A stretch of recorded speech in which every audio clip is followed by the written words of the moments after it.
Die Hard. Theories of Crime. A group presentation by P.J. Sanchez and Maggie Demopoulos.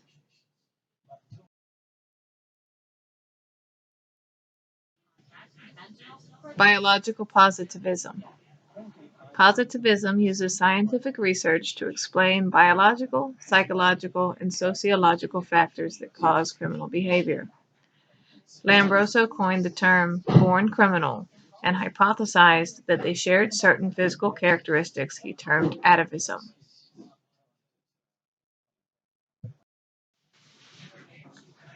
In the first Die Hard movie, we met the villain Hans Gruber.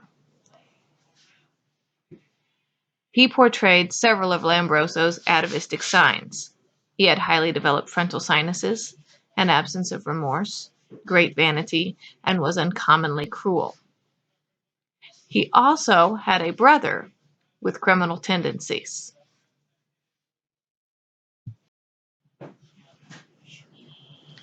In the third movie, we meet Simon, or Peter Gruber. He is the brother of Hans Gruber.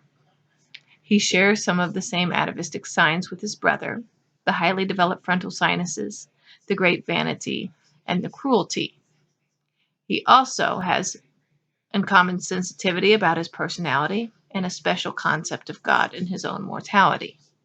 The most interesting, though, is that the two siblings share a tendency towards criminal behavior. According to social disorganization theory, different factors relating to physical location or environment determine behavior. The more socially dysfunctional the area, the more likely an individual from that area will engage in criminal behavior. Certain areas of a city are more prone to criminal behavior. The most prone, according to the theory, was the zone of transition. It's not desirable to live in due to encroaching businesses, but it is the cheapest. Those that can afford to move out of the area do, leaving behind those that are too poverty-stricken to move. Those that stay are trapped in their environment and eventually turn to crime.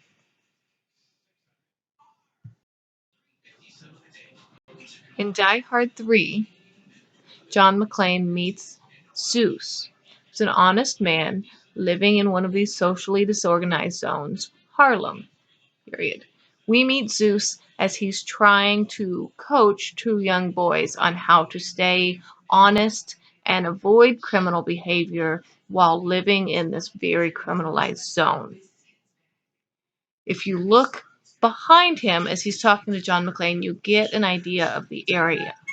You've got a mixture of these high-rise apartments mixed in with the different businesses. The whole area seems very dirty and disorganized and broken down. There's a lot of trash and debris and just a general disorganized effect. In strain theory, we examine Merton's theory of anomie. This theory states that society has a disruption of what it believes to be acceptable goals and means to achieve those goals. In other words, not all individuals have the same available means of achieving these goals. The strain of being unable to achieve these goals will result in one of 5 adaptations by the individual. In conformity, the individuals still desire the same goals set forth by society, and they still attempt to achieve them by the approved means, even though they are unsuccessful or do not have a chance at success. In innovation, the individual still strives for the same goals, but they adapt by finding their own ways to meet those goals. This is usually in criminal behavior. In ritualism, the individuals do not really care to achieve the goals set forth by society, but they continue to go through the methods, through the motions of the approved means, just without any real drive to succeed. And then in retreatism, you have individuals that don't care about either the goals or the means. A lot of times these are going to be your drug addicts, Then you have rebellion. These individuals can and cannot be criminal, but they kind of create their own goals and their own means to achieve them.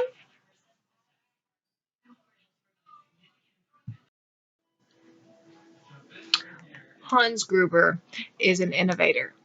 He subscribes to the society created ideal that success is measured by wealth, and he lacks the adequate means to achieve this goal of great wealth honestly.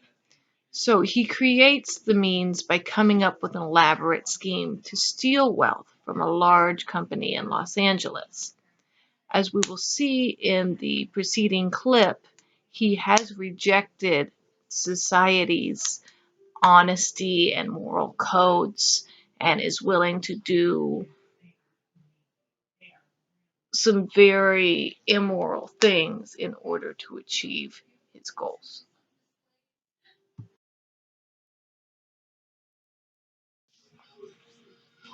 Subculture theory started in the 1960s, stemming from the study of gang cultures. It is a process theory closely related to strain theory. It looks at different subcultures within society. Um, Wolfgang and Ferracuti's subculture of violence theory says that members of this subculture learn a willingness to resort to violence and develop kind of a favorable attitude towards it. Um, they learn to rely on themselves and solve their problems in their own way. In this subculture, calling the police to handle an issue would be seen as weak. So it's really not seen as deviant or criminal behavior inside their subculture. In the third Die Hard movie, Peter Gruber has a grudge against John McClane. We eventually learn it's because McClane killed his brother, Hans, from the first movie. During the games he forces John McClane to play, he continually places him in danger, trying to get rid of him. In one scene, he sends John McClane into Harlem wearing nothing but a large sandwich board with a very inflammatory saying on there.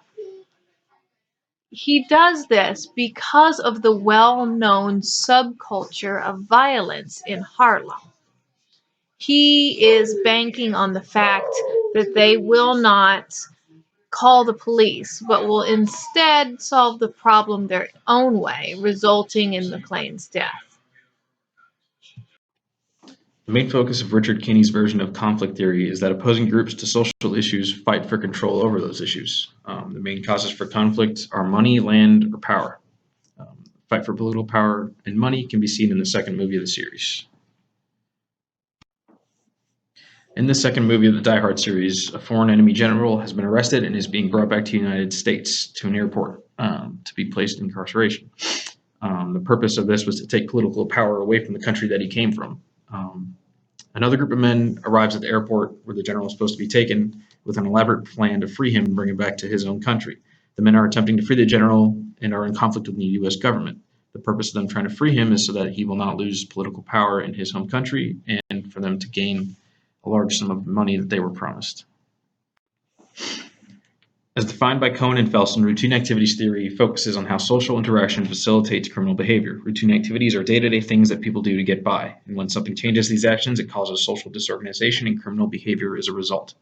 As well as being concerned with social change, there are three main parts to routine activities. The first is that there must be an offender motivated to commit the crime. There must be someone willing to commit the act.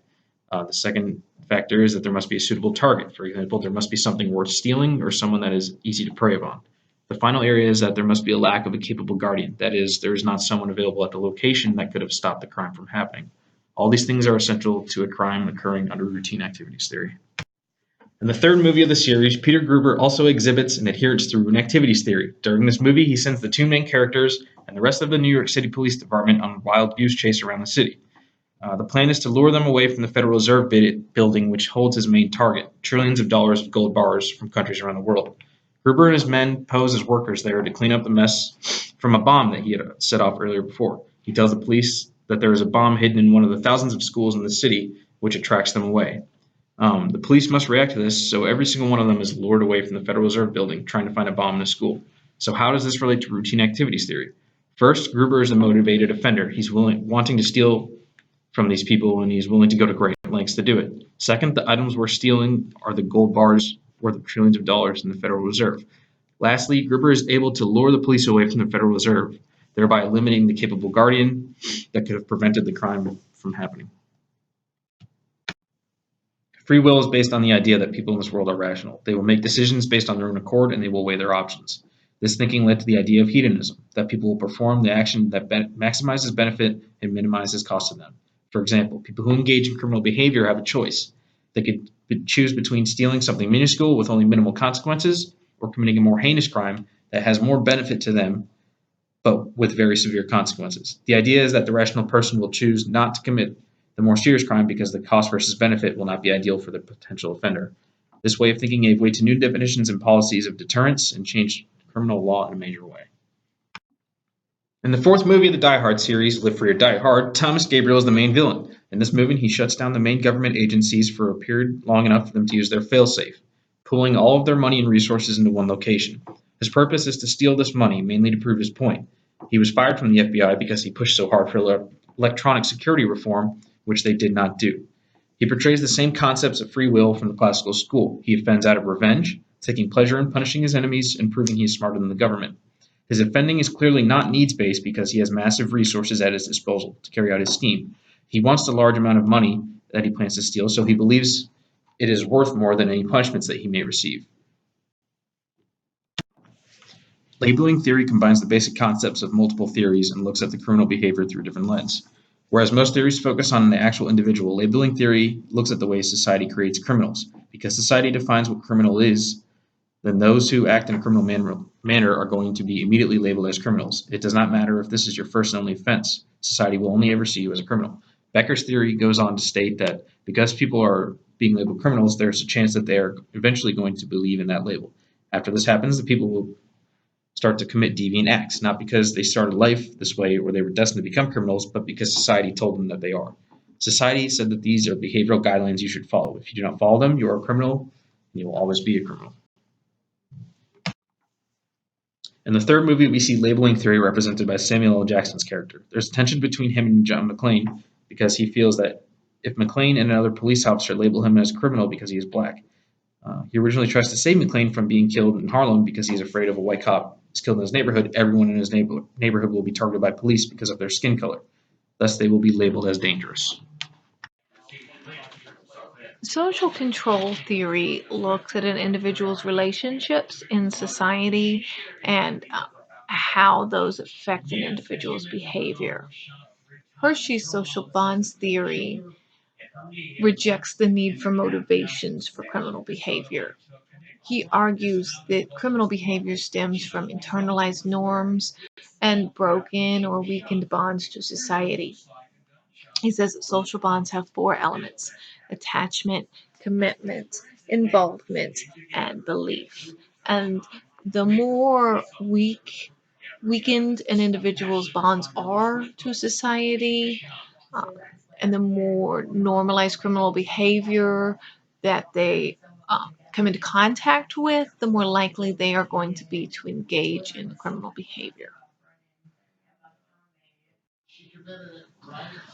In the fourth Die Hard, the plot deals with hackers. Um, you have several subsets, some trying to bring down the government in a very violent scheme, and then some they have duped into working for them. Those were engaged in more low level criminal activity, violating internet laws and hacking into sites they were not supposed to be in. It's this group that really comes into play with Hershey's social bonding.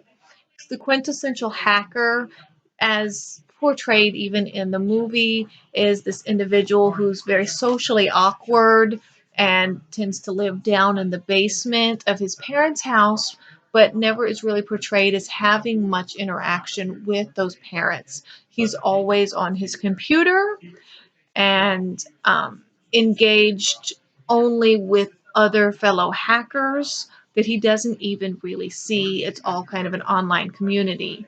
And so he doesn't have that attachment to peers or parents that are good standing members of society. He's not really involved in positive activities, doesn't get out much. He has no commitment to his future. He's not engaged in college, sports, or anything like that.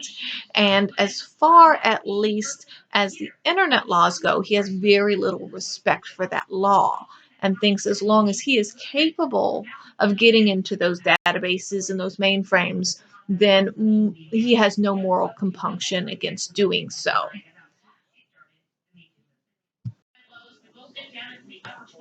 Aker's social learning theory states that the social environment is the most important source of reinforcement, and that definitions of behavior are learned from the words and actions of others. Or, in other words, people learn their deviant behavior from those around them.